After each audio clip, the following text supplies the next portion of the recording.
पुढच्या तपासाचा एसआयटी कामाला लागलेली आहे।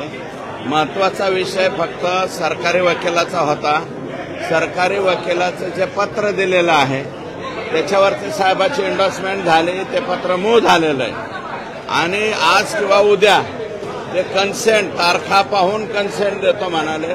उज्ज्वल निकम साहेब खूप मोठे विविधज्ञ असल्यामुळं त्या ठिकाणी 1-2 दिवस तर 100% लागतील, परंतु साहेबांनी सुद्धा या ठिकाणी स्वतः फोन करून त्यांना विनंती केलेली आहे की मस्साजोगच्या प्रकरणामध्ये आपणच सरकारी वकील राहावं, अशा प्रकारची विनंती केली आणि ती आता मान्य होणार। आता हे बघा, त्यांचा संबंध आहे का नाही अजून इन्क्वायरी सुरू व्हायची।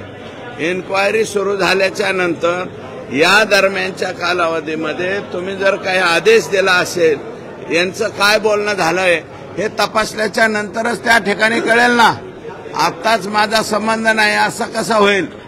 अजून इन्व्हेस्टिगेशन होऊ द्या, इन्व्हेस्टिगेशनच्या नंतर त्या बाबतीत निर्णय होईल। मला नाही वाटत व्हीआयपी ट्रीटमेंट देतील, वावड्या ओढत असतात की असे ट्रीटमेंट दिली तसे मला नाही वाटत। मी अजून तरी म्हणलेले नाही की धनंजय मुंडे या प्रकरणात आरोपी आहेत, असं मी म्हणालेलो नाही। कराडांचा मात्र 100% 99.99% कराडांची इन्व्हॉल्वमेंट याच्यात आहे। हे कराडांच्या आदेशावरच झालेलं आहे सगळं।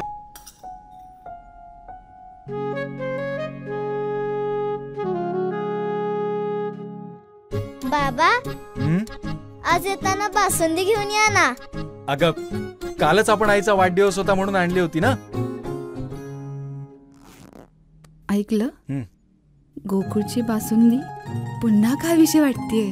खरं सांगू, मलाही खावीशी वाटतेय। पुन्हा पुन्हा खावीशी वाटणारी गोकुळ बासुंदी।